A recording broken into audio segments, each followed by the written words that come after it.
Can you please confirm that you can see the presentation? Yes, sir. Okay, thank you. So all of you can hear me as well as see the presentation. So with that confirmation, we shall now resume our discussion of the last class. If you recall what we talked about in the last class, we spent a good deal of time trying to set down the roadmap for the course in the semester ahead. It was the first lecture. And then we began the technical discussion in the broad area of physical concepts or physics-based concepts. Like I told you, if you recall yesterday from what we discussed in the last class, there will be three broad areas in this course. One will be physics concepts, one will be mathematical methods, and the third will be physical systems, or basic mathematical concepts and physical systems. So three broad areas. So we are looking at the physics concepts part.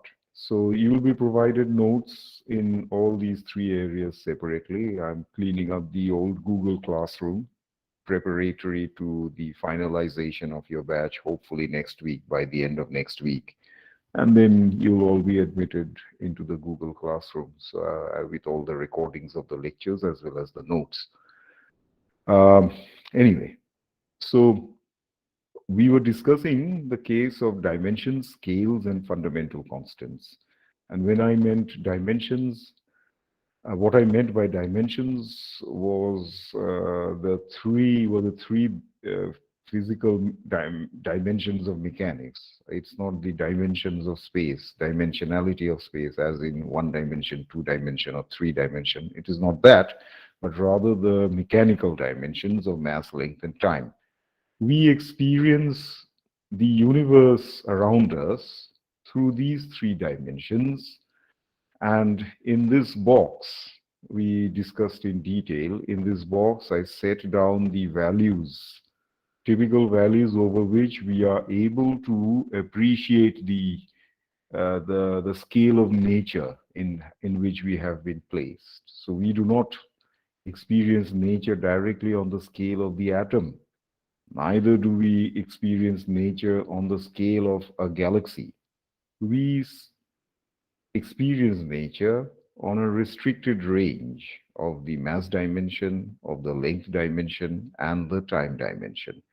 So the values that have been set in the box, set down in the box, are typical values over which we are able to make a distinction of certain orders of measurement.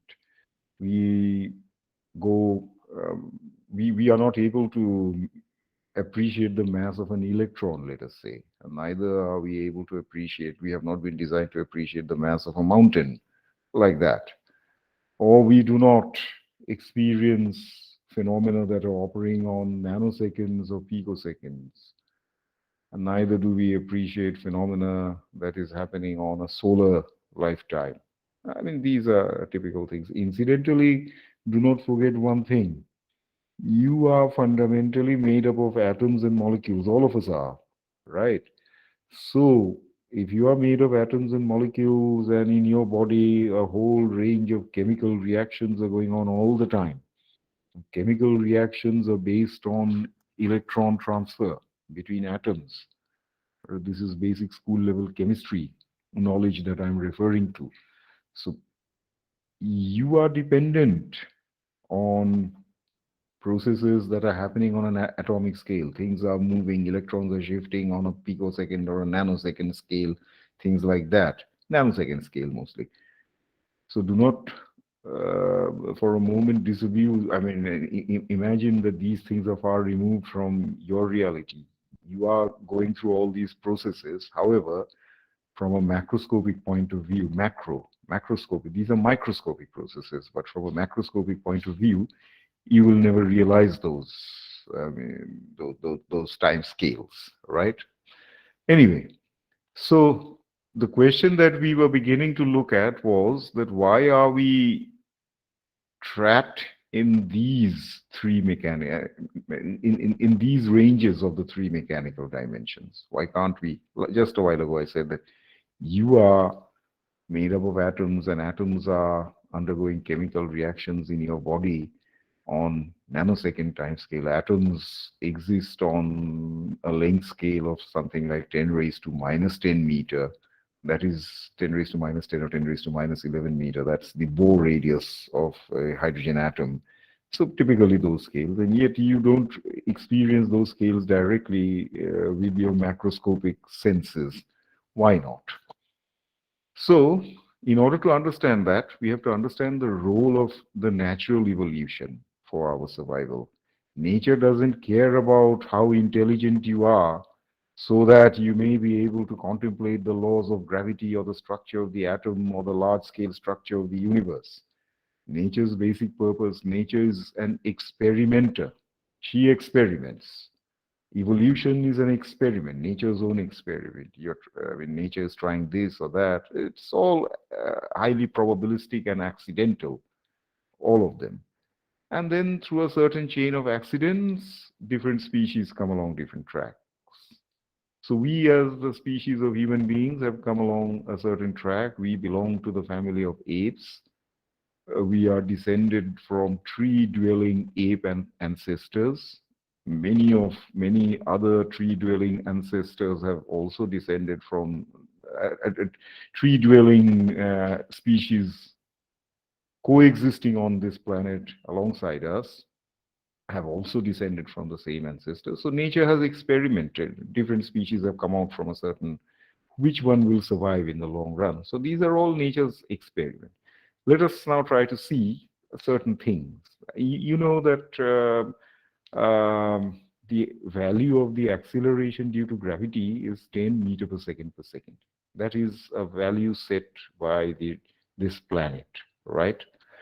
Um, so nature's basic purpose is to ensure, not ensure, give us a good chance of survival. Nature doesn't guarantee anything. She just gives us chances. If you take the chance, you survive. If you do not take the chance, you do not survive. So that is what it is. Now, we were descended from tree-dwelling ancestors, and a safe distance to put between us and a predator will be about something of the order of 10 meters, right? If a predator is 1 kilometer away, you really do not have any reason to worry.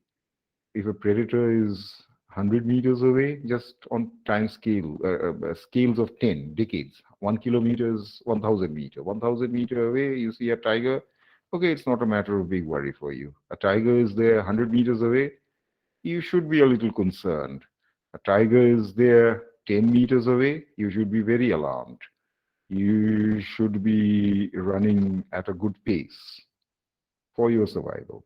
Similarly, for tree-dwelling creatures, so 10 meters, something of the distance of a 10 meters, because creatures are not, don't have a reach beyond that, really. So something of a distance of 10 meters is also a safe distance to put between tree-dwelling apes and predators down on the ground. So suppose you're falling from a tree or you're running away from a predator, right? What is the reaction time that you have to do such an act? Let us see. Let's take this example over here. You put the value of h equal to 10 meter. That's a safe distance. And suppose as an ape, you're falling from the tree, right? So how much time do you have to reach the ground? That is the reaction time scale you have. You have to survive within that time scale. So what is the time scale that you have if you want to put a safe distance of 10 meters between yourself and a predator? You are sitting on a tree and a tiger is on the ground. That's something like 2 into h by g. H, you put the value of 10 here. So that will be about root 2. Root 2 is 1.414, which is roughly 1 second. That's about the reaction time you have. If you are as slow as a tortoise or something, you do not survive. You must act to save yourself on a time scale of 1 second and grasp a branch or something. If you are on the ground, then also, of course, if you're falling from a tree, then g is the acceleration due to gravity. You're standing on the ground, there's big cat 10 meters away, you have to run. What is the acceleration that you shall have to put? Measurements say that for the fastest Olympic runners, Usain Bolt, I believe you have heard about him, Usain Bolt, his acceleration, because typically 100 meters sprint is the fastest running event. So the acceleration that somebody like Usain Bolt puts up, typically the acceleration is in the early stages. Then it goes on for something like 4 to 5 seconds. And then after that, the speed stabilizes. And by around the 10th second, the race is over. Typically, 100-meter runners, they take about 10 seconds to cover that distance.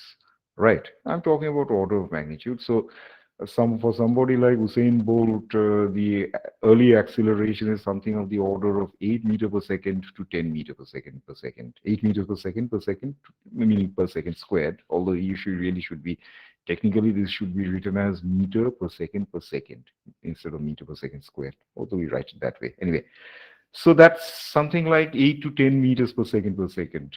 That's about the acceleration that they can bring about. Why do you think that this value of acceleration is close to the value of the acceleration due to gravity? Remember, when you're running, you are stepping hard against the ground, right? You're acting on the ground. And by Newton's third law, the ground reacts back on you. So if you're pushing, when you run, you push hard against the ground. And the ground reacts back against you. So when you're running, you're slightly lifted off the ground, meaning that you have to slightly overcome gravity also, right? So that's the reason why the acceleration that you have to put on will be of the order of the value of acceleration. I'm not saying exactly equal to, will be of the order. Fastest Olympic runners will accelerate at 8 meters per second, 8 to 10 meters per second squared. Okay. Maybe we are not all that fit. So ours will be probably 1/3 of that, 1/4 of that, something like that, right? I mean, I believe that if we run decently, all of us can cover 100 meters in 20 seconds. Olympic runners will do so in half the time, right? So those are our reflexes. Our muscle power to push hard against the ground is actually determined by G. I hope you're beginning to realize that thing. Our reflexes with which we can move quickly needs a survival time scale of 1 second at the very least, right? Sorry, at most, not at the very least, at most 1 second. If you're slower, if you take longer than that, then you don't survive. So nature is trying to give us chances of survival, and we have to grasp that. And those who survive like that pass on their fitness characteristics to their descendants, and that's how the species evolves. A species will evolve. So, incidentally, I've written something over here. For safety, our reflexes respond on a time scale of 1 second to events on a length scale of, I've mistakenly written 1 meter over here. It should be 10 meter. I mean, I'll supply you these notes with these mistakes, but in a separate page, I will also, mentioning the page number here, I will also upload a sheet of corrections. I don't want to tamper with these handwritten sheets anymore, um, beyond what they are already. So typically our survival speeds are h by t. You have to, your reflex is operating on 1 second. H is about 10 meters. So typical speeds for human species is of the order of 10 meters per second. Well, that's a very high speed actually. Maybe for those of us who are not that fit, it will be about 5 meters per second, 7 or 8 meters per second, something like that. So you can see the fastest Olympic runners will actually run 100 meters in 10 seconds. That's something like 10 meters per second. So that is there. I'm just giving you one simple example of why are these time scales, length scales, mass scales, they are hardwired in us. For your survival, you say, I mean, okay, I mean, 10 raised to a fraction of a second. That's the least time on which you are able to operate. If you're a close-in fielder on a cricket ground, that's the reaction time that you will have if a sharp catch comes your way, right? So you will say, why, I mean, why these, I mean, why not Why can't we have a reaction time of microsecond or a picosecond or a nanosecond? It's not needed really for your survival. The predator who will be charging at you will not be operating on those time scales either. So why should you want to invest in biological technology that you have no need of? Nature is also an economist. What's the point in investing in something? Let me talk the business of language of business. What is the point in investing in technology that you will never use? Right? You don't need to operate on picosecond time scale for your survival, right? And so, and then on the other hand, if you need too long, then you don't survive either. So there's a fine balance. If you have to, let us say a predator is charging towards you, you have to have a clear idea of the masses of objects that you can throw at the predator, the difference of the mass of a leaf and a big stone. You should know so that you know which one to throw at the predator so that you will survive, or create a little bit of distraction that will give you some longer time for you to make your escape.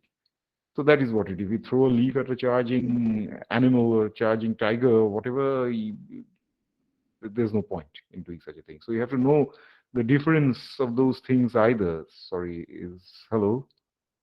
So please just mute your mic, somebody. Okay. So these are the length scale. Again, the length scale.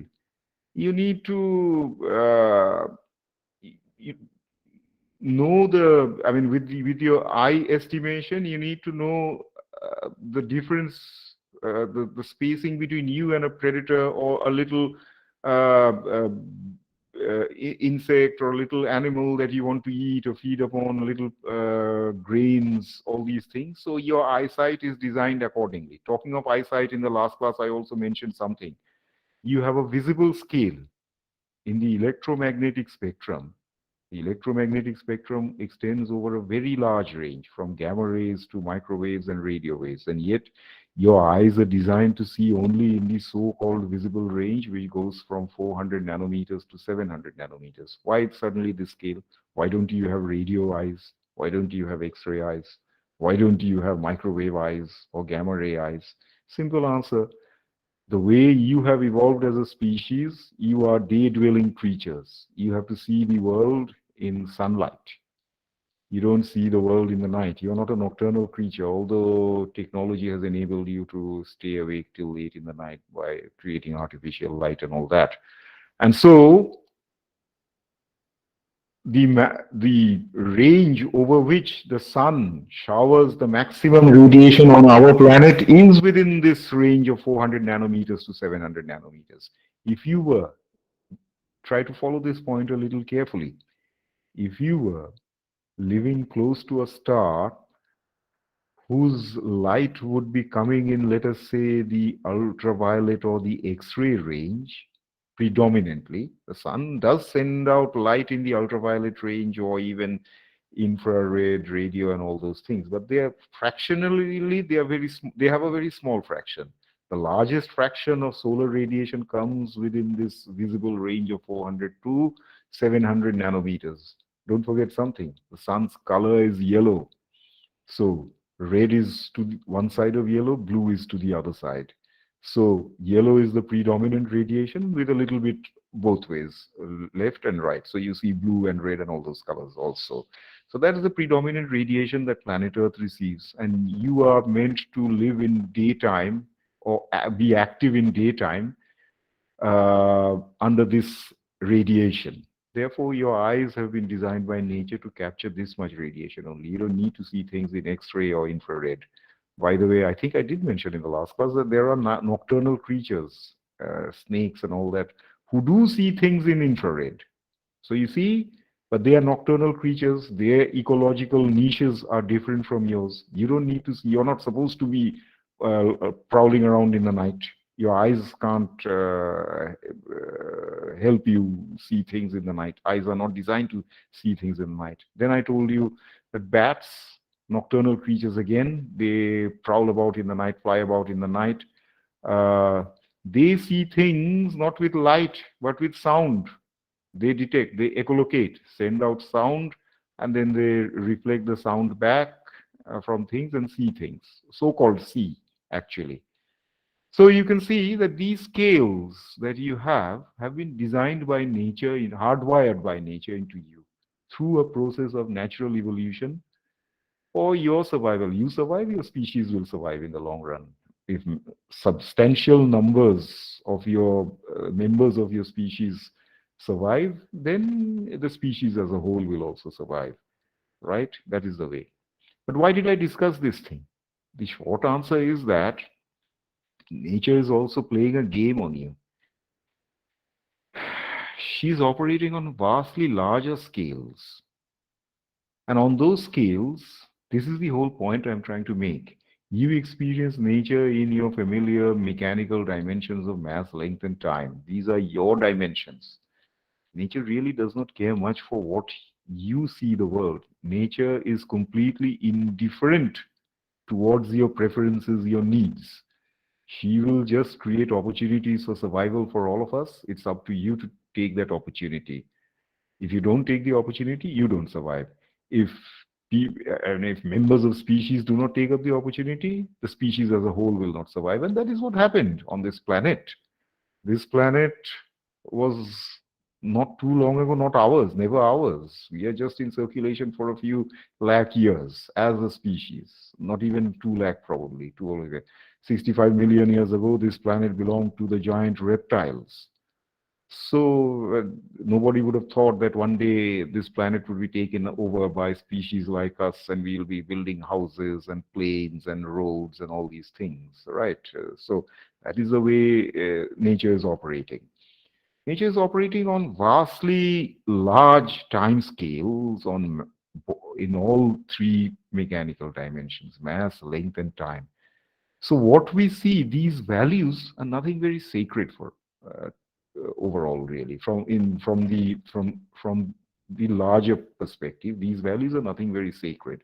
That's point number one. And eventually, I'll tell you also something. I will try to show to you that these dimensions, M, L, and T, they are also nothing very sacred. Neither are these values very important, nor are the dimensions, the mechanical dimensions, very important for nature.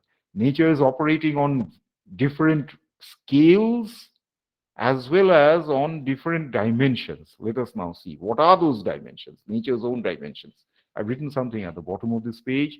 Nature operates on vastly larger scales determined by CHG, which are the fundamental constants of nature.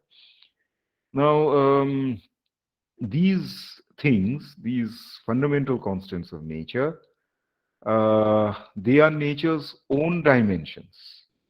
And we experience the world through dimensions which we feel are important to us. Nature's own dimensions are vastly different. They are the fundamental constants. And why am I talking about these things?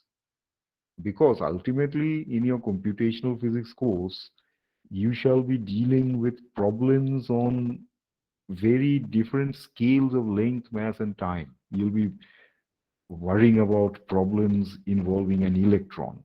That is the domain of quantum mechanics. You'll be worrying about problems involving the sun and the planets. That is the different domain of planetary dynamics and galactic structures. So different kinds of physical problems will operate on different kinds of mechanical dimensions in mass, length, and time. But what are the unifying quantities? The unifying quantities through all these different scales of nature are the fundamental constants. That is their role. And in order to do that, we shall now look at the role of the fundamental constants of nature. I have written three fundamental constants over here, C, H, and G. I believe you are familiar with them. By the way, don't confuse this H with this H. This H is height H, right? And this H is the famous Planck constant, named after Max Planck. C is the speed of light, and G, capital G, is Newton's universal gravitational constant. Hello, can you please just confirm that you're able to hear me clearly? Can one of you? Hello? Yes, sir.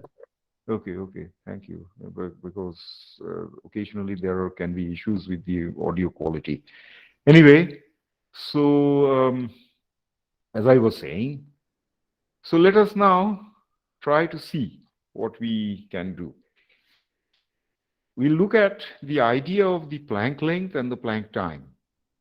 So first we will use our own mechanical dimensions, which we feel are important to us. Once again, I stress ML and T are dimensions that we feel are important to us, but nature really doesn't think much of them. What is important to us need not be important to nature. Nature is supremely indifferent and dispassionate.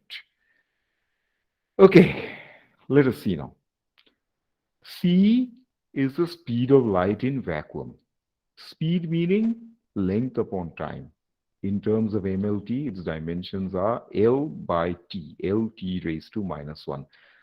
I would advise you to adopt this good practice of writing things with a power. Instead of writing L oblique, L slash T, L by T, L slash T, this is a good practice. I'm not saying it's wrong. Writing L by T is wrong, but this is a good practice. You write in terms of powers, LT raised to -1. Okay, Planck's constant. Planck's constant comes from the famous formula E is equal to h into nu, where nu is the frequency of radiation, right? Electromagnetic radiation, that is. E is equal to h into nu. And E is energy and nu is frequency, right? So what is energy? Energy, nu is frequency, and as such, frequency has the unit of 1 upon time. So H will have the unit, can carry the unit of energy is equal to Planck's constant by time. That is how it comes about. Therefore, H will have the unit of energy into time. That is what has been written. And what is the unit of energy or dimension of energy? How is energy defined as? Simple thing. Work is a form of energy, right? If work is a form of energy, how do you define work? Work is force into displacement. And what is force? Force is mass into acceleration. In mechanics, that is. So here you have mass, here you have acceleration, LT raised to -2. And then this is force, mass into acceleration gives you force. I hope you can see the movement of the cursor. And then force into length, it gives you displacement. This is work. Work is a form of energy. So this is energy, energy into time. Then you make the necessary adjustments. M, L, and L will be L squared, T raised to -2, and T will give you T raised to -1. Those are the mechanical dimensions of Planck's constant. Newton's universal gravitational constant, capital G. Let us look at that.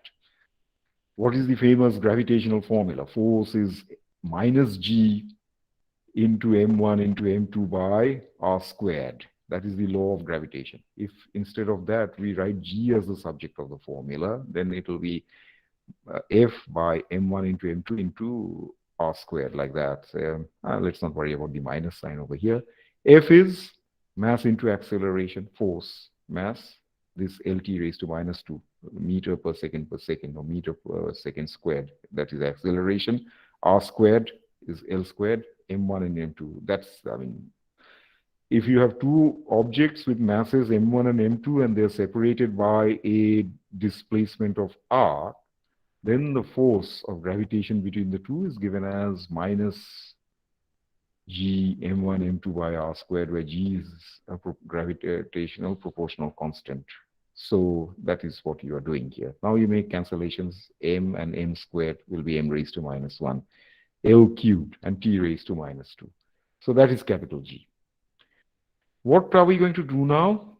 You follow carefully what I'm about to do. What we shall do is write mass, length, and time, or length at least and time, in terms of the fundamental constants. Earlier, here what we have done is we have written the fundamental constants C, H, and G. Follow carefully. C, H, and G have been written in terms of our familiar three mechanical dimensions, M, L, and T. Here, LT raised to -1, ML squared per time, M raised to -1, L cubed, T raised to -2. Right. Now we are going the opposite way. Can we write length in terms of C, H, and G? Let us say that nature's own fundamental dimensions are C, H, and G. can we then write h or sorry, length in terms of ch and g? Let us see how we can go about it. This is just a simple way of working with dimensions. I want to write length dimension in terms of ch and g, so l raised to l raised to 1, and then m raised to 0, t raised to 0. This will be 1 and this will be 1. So basically the left hand side is just l, but I'm writing it in a roundabout manner. M raised to 0, l raised to 1, t raised to 0. And let us say g, h, and c are the three basic dimensions of nature through all scales. Through all scales. Okay.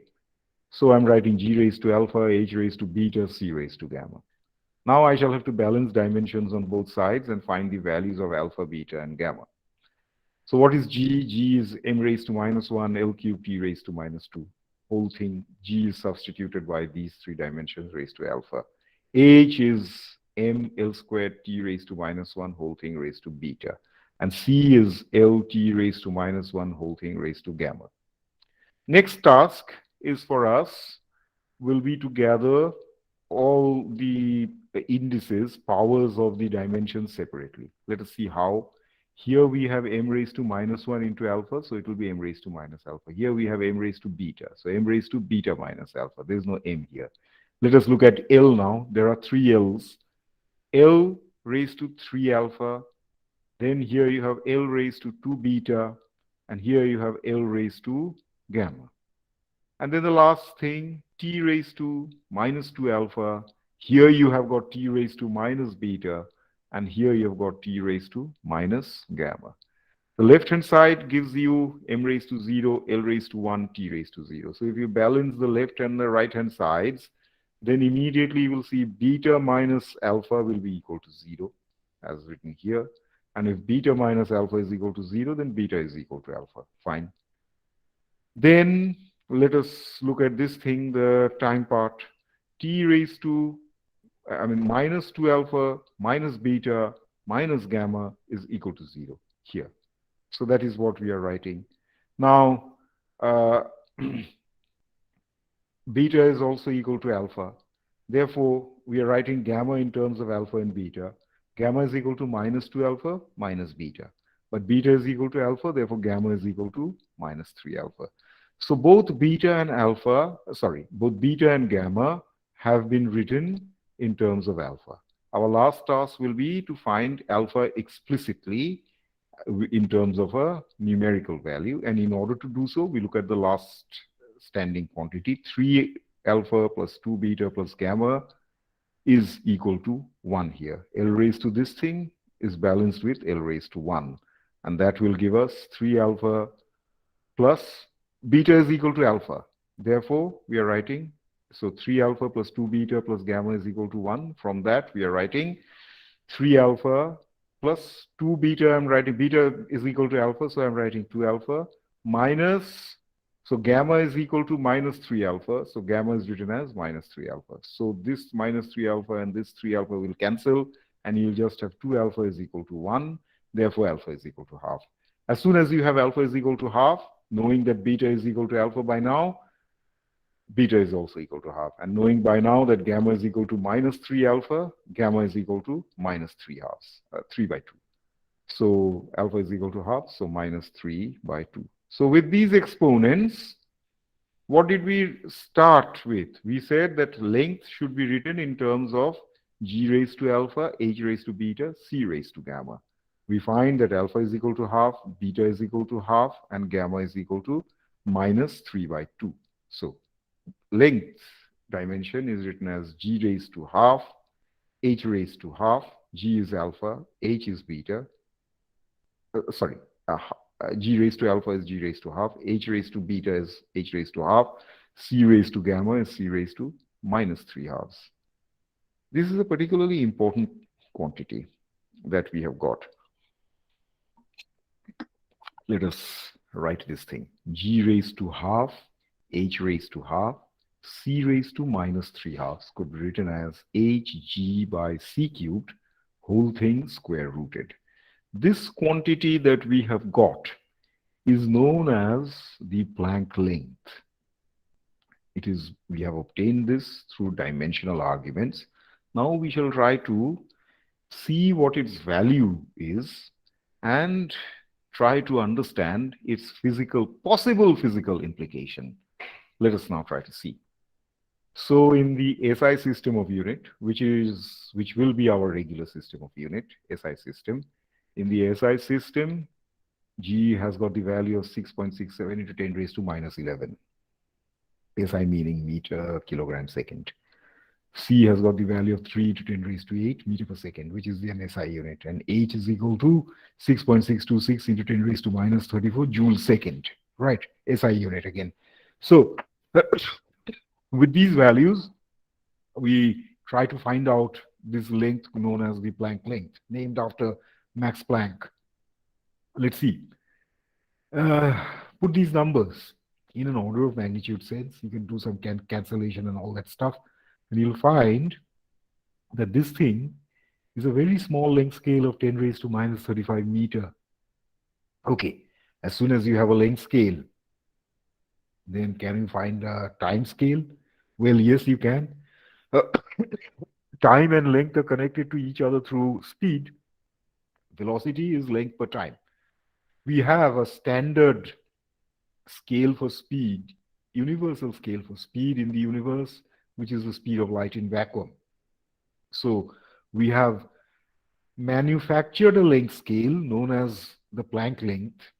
We are dividing the Planck length by the speed of light, which is 3 to 10 raised to 8 SI unit. And we find a scale of time known as the Planck time. PL in the subscript is as in Planck, P-L-A-N-C-K, Max Planck, PL. Similarly, T, PL, Planck length is 10 raised to minus 35 meter. Planck time is 10 raised to minus 43 seconds. I've written something thereafter in this box. Let us see now. LPL, that is the Planck length, probably, the word probably is important here, probably gives the non-zero quantum of space. And TPL, Planck time, probably gives the non-zero quantum of time. In that sense, LPL and TPL are nature's least count for space and time. Let us now try to understand what I mean by this statement. I said that first we shall obtain these scales by dimensional argument. Then we shall try to find what their values are. And then we shall try to interpret them in a physical sense. So what can be the possible interpretation of these two quantities, Planck length and Planck time? Follow carefully. If H were to be 0, you follow this equation formula. If H were to be 0, then LPL would have been 0.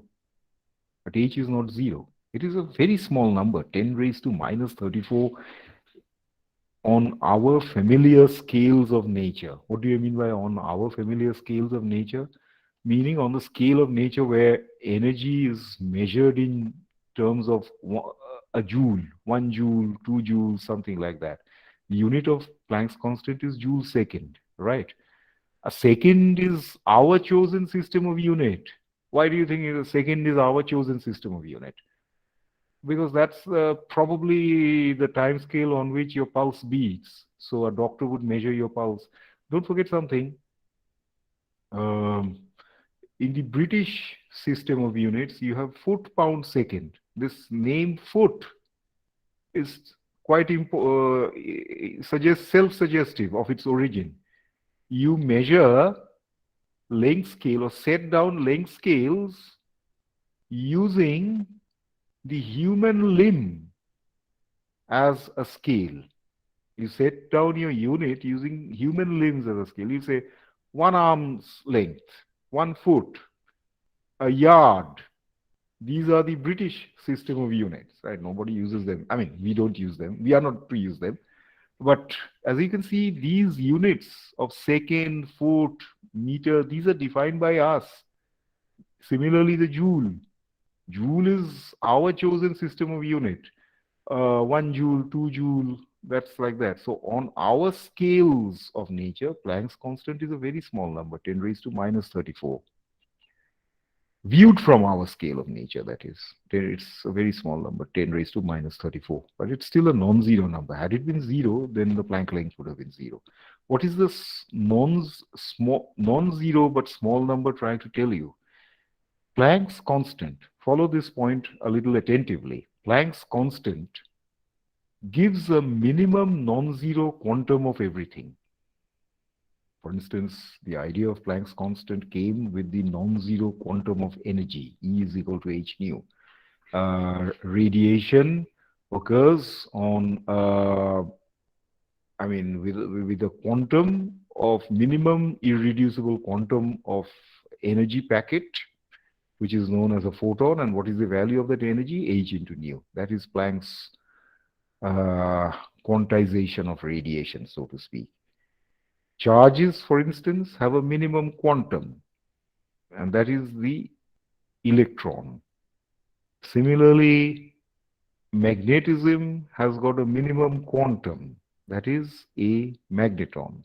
So you cannot hope to get any smaller quantity of that measurable thing than its minimum irreducible quantum.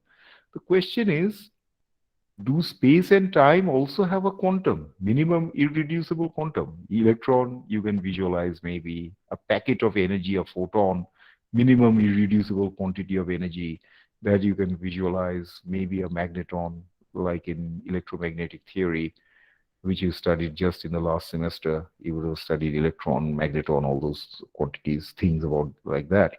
So they are all minimum irreducible quantum of things. Incidentally, sound also has a quantum. By the way, light is photo, connected with the word photo. Therefore, the quantum of light is photon. Similarly, sound is phono, as in telephone, microphone. So the minimum irreducible quantum of an acoustic wave, sound wave is an acoustic wave. Minimum irreducible quantum of an acoustic wave is known as a phonon. And so it is that, do space and time also have a minimum irreducible quantum? The educated guess of a lot of very intelligent human beings is that probably space and time also have a minimum irreducible quantum. That is why I have written the probably. Now, why probably? Nobody has designed the technology to probe length scales of, nobody has yet designed the technology to probe length scales of 10 raised to minus 35 meter. Nobody has yet designed the technology to probe length scales of 10 raised to minus 43 second. The day somebody comes and says that I have probed a length scale of, let us say, 10 raised to minus 40 meter, minus 40, then this whole argument will fall flat. Right? Similarly, the day somebody comes and says that I have found nature operating on a time scale of 10 raised to minus 50 second, then this whole argument will fall flat. But as of now, this is an educated theoretical guess that probably space and time also have a minimum irreducible quantum. And what is a minimum irreducible quantum of space? What is a minimum irreducible quantum of time? In nature, they are nature's least count. I give you a length, a scale, this 1 foot scale by which you draw a line and all that, make measurements. What is the least count of that scale? 1 millimeter. Just look at it. Centimeters is divided into 10 grooves, and you've got a 1 millimeter least count on that scale. So that's the least count of that measuring apparatus. Time scale. If I ask you, can you measure the time? You look at, check the time, you look at your watch, and your watch, the second hand, the minimum irreducible measurement that your watch can make accurately is on the time scale of a second. The second hand will jump from one groove to another. Your pulse is also operating on a time scale of a second. Right. So those are the least count of your measuring ruler, your watch, your pulse beat for both space and time. Scale will measure the least count of, give the least count of space. You can reduce the least count by more refined apparatus, watches, atomic clocks, and all those things will go to very fine values. As best as I know, 10 raised to minus 15 second is a femtosecond. There is femtosecond chemistry. So when things are moving on time scales of 10 raised to minus 15 second in the atomic domain, that's femtosecond chemistry. Then I think beyond femto, it will be attosecond. You notice something that all of these go on a power of 3. Milli is -3, micro is -6, uh, nano is -9, pico is -12, femto is -15, like that. And then I think after femto it is attosecond, but I'm not very sure really. Whatever it is. So that's there. So you need to have the appropriate kind of measuring apparatus to be able to have smaller and smaller least count. And similarly on the other side also, kilo is 10 raised to 3, mega is 10 raised to 6, kilo meaning 10 raised to 3, million, mega meaning 10 raised to 6, billion or giga means 10 raised to 9, and like that. I think after 10 raised to 9 there is tera, 10 raised to 12, terahertz or terabyte, gigabyte, gigahertz, all right, 10 raised to 12. Beyond tera, there's something else. Can't remember. Whatever. So these all go on scales of 1,000, 10 raised to 3, either way, both the low end as well as the high end. So the educated guess is that Planck time and Planck length set nature's least count for time and scale length respectively. So there is no point of talking about natural phenomena occurring on 10 raised to minus 50 seconds, let us say, or 10 raised to minus 40 meter, let us say. The day somebody experimentally shows that, then this whole argument will no longer hold. We are doing physics here. Don't forget that. We are not doing philosophy or mathematics. We are using mathematics and all that. We are offering a philosophical argument here based on our prior experience, but ultimately we are doing physics, and the final validation of physics must be provided by nature herself. And to do that, we have to study nature. So as of now, this is still in the realm of speculation, philosophical speculation, that these are probably least counts of nature in space and time, but nobody has, and so that's why should be careful to use the word probably. Nobody has exactly measured these things. Nobody has yet developed the technology to go down to these small scales of length and time. But we do realize that, I mean, what is the basis of our educated guess? That everything else happens in quantum. So why not space and time? And if h were to be 0, then there would have been no minimum irreducible non-zero quantum of space. And similarly, there would have been no minimum irreducible quantum of time. So, but nature, see, when you say infinity, let me just put it this way, infinity, nature does not accommodate infinity. Nature is operating on a finite scale. Infinity is just a mathematical construct, exists only in the mathematician's mind. Your computer doesn't understand infinity either. You feed in a number like 10 raised to 200, your computer will crash. But you can understand very well that 10 raised to 200 is a very large number, but still is nothing compared to infinity. Infinity is largest, is a concept, is an idea, right? And similarly, what is the reciprocal of infinity? The reciprocal of infinity is 0. Nature doesn't go down to 0 either. If infinity can't be reached, then it's reciprocal 0. I'm just giving you a philosophical argument, but once again, I caution you, we are not doing philosophy over here. Ultimately, well, I mean, so nobody has found infinity, so that is why our philosophical argument is plausible somewhat. The reciprocal of infinity is 0. If infinity doesn't exist in nature, 0 ought not to exist in nature. Therefore, there has to be a minimum non-zero least count for space and time as well. Otherwise, when you do calculus, you say that 2 points are adjacent to each other. What do you mean by 2 points are adjacent to each other? Between any 2 points, there will be an infinite number of points, however small the separation distance between 2 points may be. That's again a mathematician's philosophical argument, but reality of nature is different. Anyway, so I was trying to make this case for the full extent of nature's own scales. So we have theoretically made an educated guess of the smallest possible scale of time and space, Planck's time and Planck's length. What about the smallest possible scale of mass so far? Incidentally, you can also manufacture by this dimensional argument a scale of mass known as the Planck mass, right? But that is not a very small mass. It's something like 10 raised to minus 7. I'll give you a problem sheet later where you'll be working out the Planck mass for yourself by using these dimensional arguments. And you will find that the mass of an electron is far less than that so-called theoretical Planck mass. So that is why I'm saying Planck time and Planck length may not hold in the long run. If somebody experimentally observes that there are smaller scales of length and time than that, and that's exactly what has happened to the mass. Planck mass is far larger than the mass of an electron. Therefore, going by our empirical or experimental observation, we say that by our experience, not our philosophizing or theorizing, the smallest mass that we know is the mass of an electron, which is 9 into 10 raised to minus 31, of that order. So 9 we are writing as 10, so that's roughly 10 raised to minus 30 kg.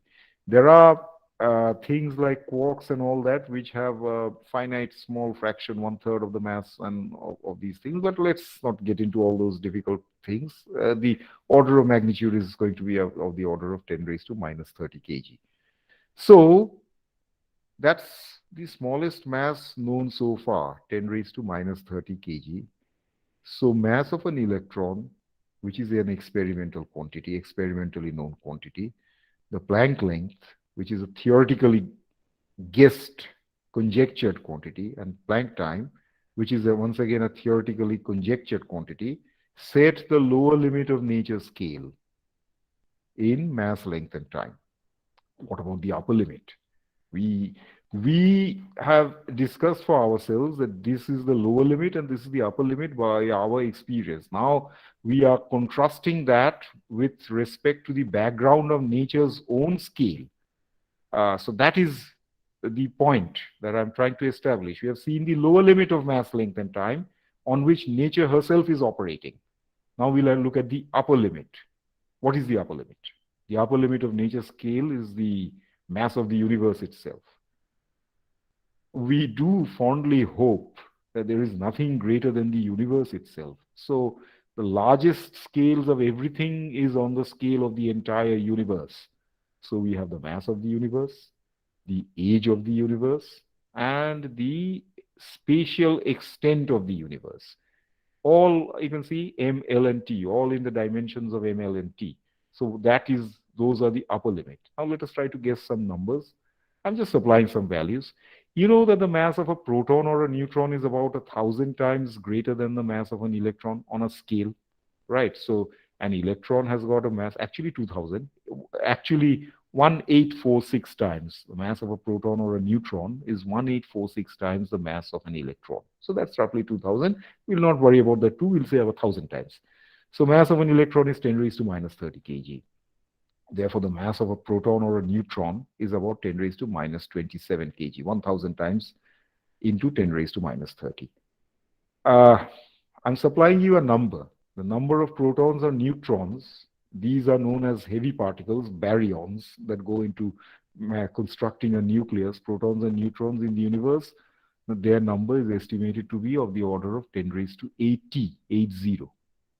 So if there are 10 raised to 80 protons and neutrons, both have nearly the same mass. I mean, there's a slight difference, but that's negligible. So 10 raised to 80, negligible as far as our argument goes, not if you are a nuclear chemist, by the way. So 10 raised to 80 such particles, each has got a mass of 10 raised to minus 27 kg. So what is the mass of the universe in that case? That's 10 raised to 80 times the mass of each such particle, 10 raised to minus 27 kg, will give you 10 raised to 53 kg. Very good. Age of the universe. Well, cosmological values say that the universe as of now is something of the order of 14 billion years. Billion meaning 10 raised to 9 years. 14 billion years. Assuming with good experimental evidence, not assuming, with good experimental evidence, it is supposed that the universe started with what is known as a Big Bang, and thereafter the universe has been increasing ever since. And so the Big Bang happened 14 billion years ago. A massive explosion, unimaginably powerful explosion created the universe. So that happened 14 billion years ago. How many seconds are there in 1 year? A year has got 365 days. So 365, a day has got 24 hours. So 365 into 24. And each hour has got 3,600 seconds. So 3,600 seconds, let us now put those values. 3,600 seconds is 10 raised to 3. 24 is 10 raised to 1. So, and 365 is 10 raised to 2. So 10 raised to 2 into 10 raised to 1 into 10 raised to 3 is 10 raised to 6. And then the 3 and the 2 and the 3 will all give another 10. So that's roughly a year is 10 raised to 7 seconds.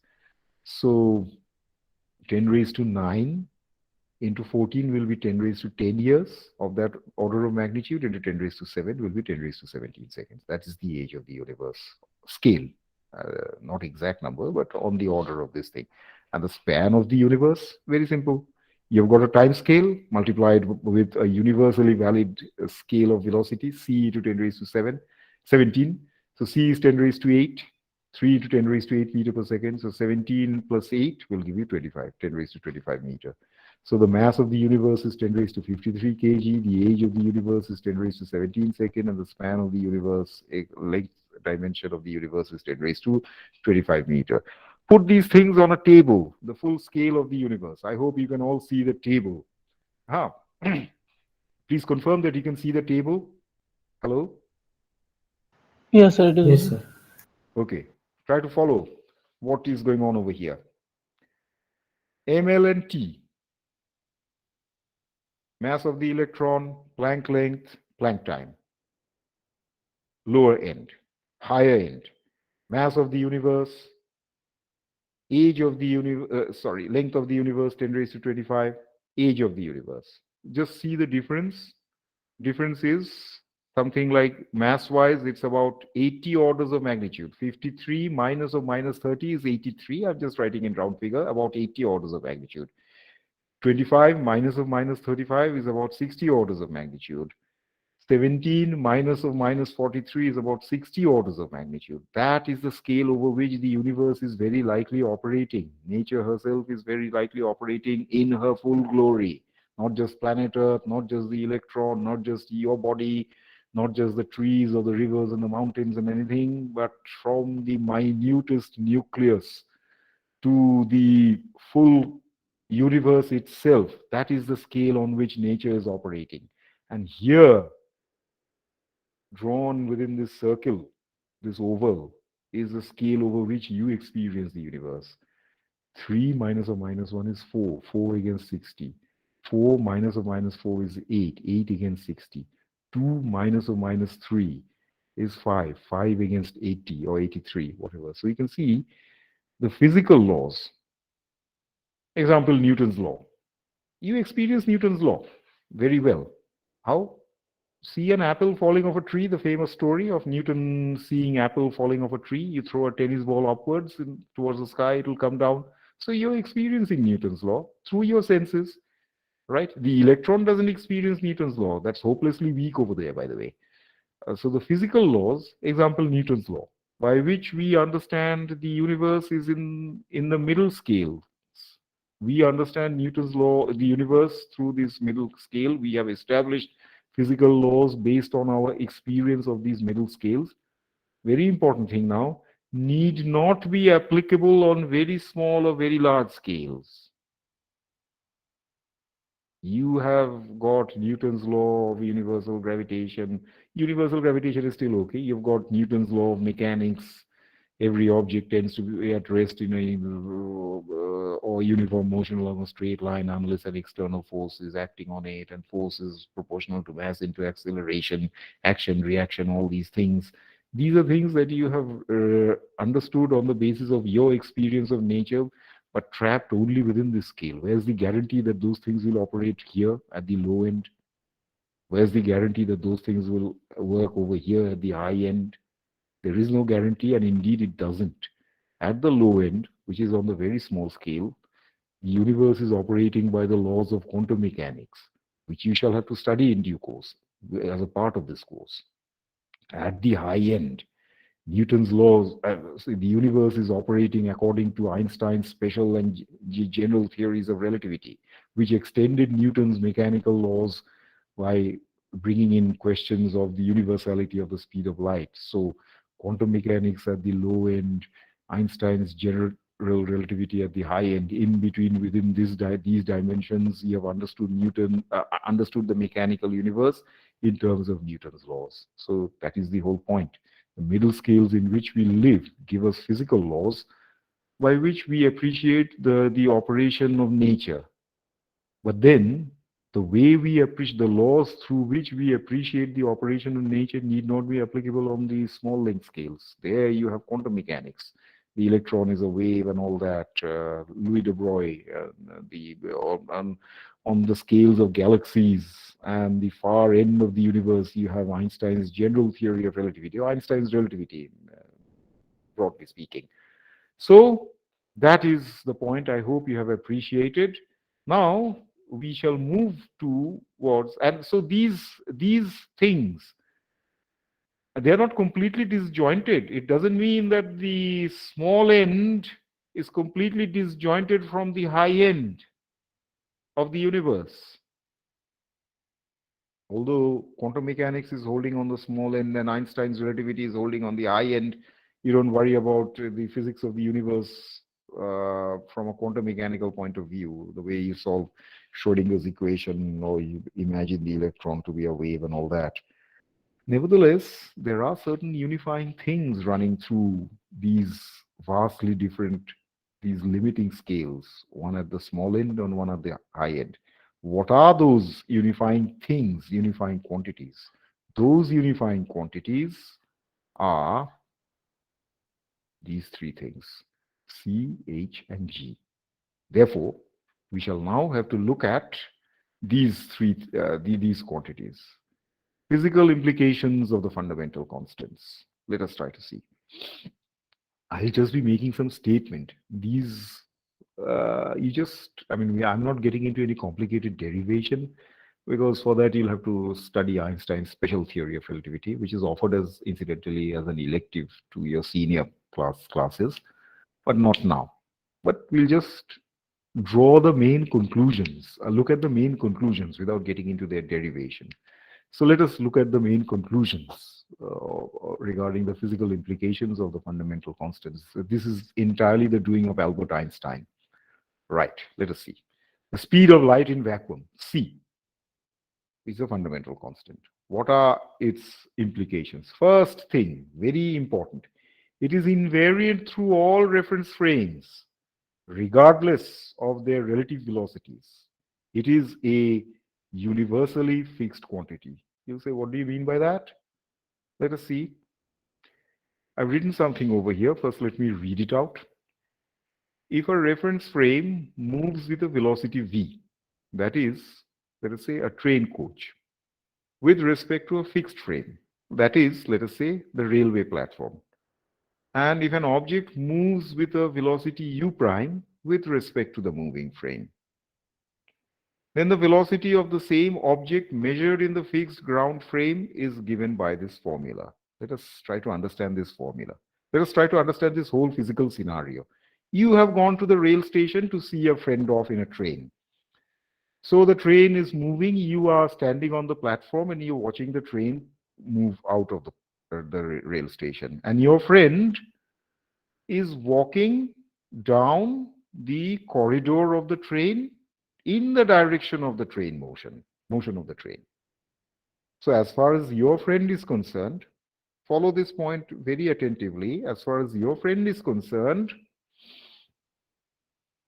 his or her speed of movement, walking leisurely, let us say 1 meter per second or 2 meters per second with respect to the train. So your friend's speed with respect to the train is 2 meters per second, let us say, very amble, leisurely pace, 2 meters per second with respect to the train.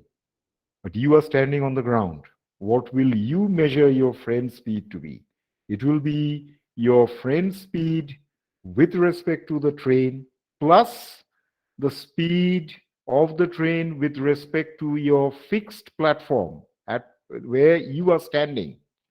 So basically, then it stands to reason that your friend's speed shall be the speed of the train as measured by you standing on the platform. The speed of the train will, which is something like, let's say, Indian Railway speed, 50 kilometers per hour. 50 kilometers per hour, you can convert to meters per second unit. There's a conversion factor. That's not a very difficult thing.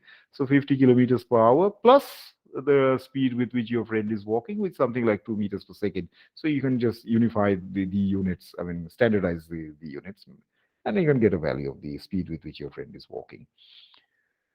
So that is a very logical thing to say. But when things move very close to the speed of light, here it is. Let's now apply the whole idea to light. So instead of your friend moving in the train, you now worry about the the light that is coming out of the headlamp of the train. The driver has switched on, the train driver has switched on the headlamp, and the headlamp is throwing out light from the front part of the train. So the speed of light in vacuum, you follow carefully what I'm about to say. The speed of light in vacuum is 3 to 10 raised to 8 meters per second. That is with respect to the train. So your friend who is in the train, or the train driver who is in the train, with respect to the train frame of reference, both of them will measure a speed of light, because the light is coming out of the head of the train even as the train is moving. So from their point of view, the speed of light is the standard 3 into 10 raised to 8 meters per second. You are standing on the platform. What do you measure the speed of light to be? You think that going by your common experience, you will measure the speed of light to be, from your point of view, your frame of reference, to be 3 into 10 raised to 8 meters per second plus the speed of the train. Isn't so? That is how we do. So Einstein is saying, no, that is not what happens. The u prime is the velocity with respect to the moving frame of reference. There's just some terminology issue here. I'll just establish that. Follow carefully. Moving frame of reference has got the symbol of its velocity to be v. With respect to the moving frame of reference, if something is traveling, it has its velocity comes with the symbol a prime, u prime. And if something is observing the same phenomenon with respect to a static frame, such as you on the platform, it will carry no prime. Ignore the denominator now. Ignore the denominator. And so you will see, if v is the speed of the train and your friend is moving in the train with respect to the train with a speed of u prime, then you on the ground, standing on the ground, ignoring the denominator, will measure a speed of v plus u prime, speed of the train plus your friend's speed within the train. That is what it is. And so you should also apply the same principle to light. If v is the speed of the train and u prime is the speed of light with respect to the moving train, which is c, 3 to 10 raised to 8 meters per second, then your speed of your measured speed of light will be v plus c, the speed of light. But no, Einstein is saying that the speed of light is invariant through all frames, regardless of their relative velocities. That's a very strange thing to see, or even think of. It is a universally fixed quantity. What do I mean by that? Just imagine a train is traveling. Your friend is traveling in a train. Now you are also traveling in another train instead of being on the platform.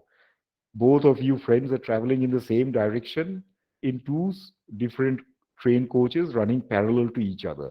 So viewed from each other's frame of reference, you will observe your friend's speed to be 0, because both of you are traveling with the same velocity, same speed in the same direction. That is to say, have the same velocity. So from your friend's point of view, you will have a speed of 0 and your friend will have a speed of 0, right?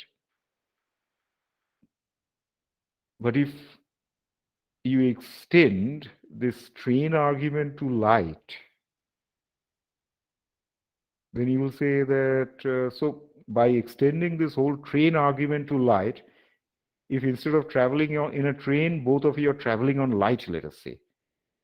So you will say, my friend's speed should be 0 because he is also traveling at the speed c and I am also traveling at the speed c. So from my frame of reference, he is traveling at the speed c. I mean, both of us are traveling in the same direction with the speed c. Therefore, our respective speed should be 0. No. whatever be your relative velocity, both of you are traveling with the same velocity, therefore your relative velocities should be zero if you were traveling in a train. But if instead of traveling in a train, you were traveling on light, or light is traveling, then it's not zero. It is still c. That is what you mean by it is an invariant quantity. It doesn't change through all reference frames, regardless of their relative velocities. It is a universally fixed quantity. How do you then account for the fact by this formula? U is equal to V plus U prime? Well, you don't account it with that formula. You account it by a modified formula introduced by Einstein himself. This is the formula. There's this denominator thing coming up. U prime V by C squared, 1 plus U prime V by C squared.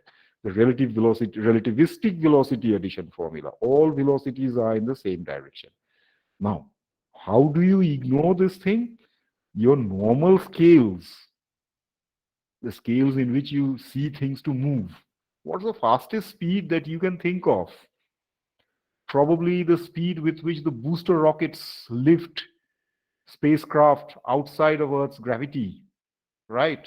Those speeds are 11 kilometers per second, 11 to 12 kilometers per second, right? Escape velocity, 11 to 12 kilometers per second. What is the speed of light? 3 lakh kilometers per second. So 11, 3 lakh, 3 into 10 raised to 8 meter is 3 lakh kilometer, 3 into 10 raised to 5 kilometer. So your normal scales of experience, U prime V, are something like a few kilometers an hour. The supersonic fighter jets travel faster than the speed of sound, something like 300 meter per second. The booster rockets that help spacecrafts go beyond the Earth's gravity, will not go beyond, escape, that impart escape velocity, go at a speed of 11 kilometers per second. So you can see you have got c squared over here, meaning 3 lakh kilometers per second into 3 lakh kilometers per second, meaning 9 into 10 raised to 10. Lakh meaning 10 raised to 5. This is 9 into 10 raised to 10. Over that, even if you put 2 11s or 2 booster rockets, there's nothing compared to this thing. So therefore, from your scale of reference, from your scale of nature, this quantity appears negligible. You wouldn't even, by the application of your experience, think that the possibility of this quantity may arise. Well, Einstein was a genius for that reason. He realized that this thing is important. And when will it be important? When things start moving at the speed of light. Light speed has a very large value, enormous value. If the speed of light had a smaller value, let's say 40 or 50 kilometers an hour, then you would have experienced all this relativistic velocity addition as a matter of common experience. Otherwise, then this statement that regardless of relative velocities between reference frames, the speed of light will be universally fixed. It is not going to change. It's not going to change its value from 3 lakh kilometers per second to 0 or this or that. No, that is not happening. If only the speed of light were to have been a very small value, this statement would not have appeared so fanciful to you, but it is the truth. How? Let us see. I'll just give a small example over here.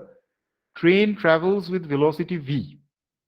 The train headlamp sends out light at velocity u prime. U prime is the velocity measured with respect to the moving frame of reference, right? With respect to the moving frame. Here the moving frame is the train. Speed of light is c, that is u prime. Ground observer, you are standing on the ground. Follow this point very carefully. If this thing were not to have been zero, would not have been included in your formula, you would have added the speed of light to the speed of the train, right? By just this thing. So if u were prime and v were being very much less than c, so u appears to be, that's why I'm putting an approximately equal to formula, v plus u prime. But you can't take such liberties when you're dealing with light. With light, you have to be careful. So here it is, just see, ground observer will record v plus c divided by 1 plus vc by c squared using this formula. U prime is now equal to c. U prime is c here. And then this v by c, c and c will cancel. And then you can make a little adjustment, manipulation over here. V plus c, c, u is equal to c. Light can never rest. That's a very important statement. Your friend is traveling in a train. You are standing on the ground. you see your train travel, your friend move with a certain velocity. A third friend of yours, a third friend, is traveling in another train in a parallel railway track. From his point of view, the first traveling friend has got a speed 0 because both of them have the same velocity. So there will be some frame of reference which you can find out where a moving object can be seen to be at rest. If the two frames of reference have the same relative velocity, relative velocity therefore will be 0. I will just end on this point. Please just give me 1 minute. Okay. But whatever be the velocity of any frame of reference, light will always come out with the same value. Light can therefore never have the velocity value 0, which is to say light can never rest. That is a very important implication of the fundamental constant c, the speed of light in vacuum, universality of the speed of light in vacuum, c. Okay, so I have come to the end of time. Our time. In the next class, which is, by the way, I'll just mention a few things. Next Monday, we have a laboratory. So I shall start the laboratory. It'll just be a warm-up session, a laboratory warm-up session. We still haven't covered enough theoretical ground to start problem solving. We'll discuss a few methods of problem solving and warm up, but I expect you all to be present in the laboratory because I mentioned to you laboratory attendance is compulsory, and you'll also learn a few things because lab part has got 1/3 weightage, nearly 1/3 weightage, 30%. That's one thing. And next week, I don't think we shall have a class on Wednesday because Wednesday is Republic Day holiday. Our classes are on Wednesdays and Fridays. So our next theory session will be next Friday, in which we shall discuss that mass, length, and time, the so-called mechanical dimensions which are very dear to us, are not really invariant in various frames of reference. That was also what Einstein showed. Anyway, so we shall see about those things soon enough. I'll stop the sharing of this thing. I'll upload the recording later for you. So if you have any questions, you may ask me now. Otherwise, we may all leave. Sir, on what basis these non-zero quantums are decided? Means how do we fix that it will be the small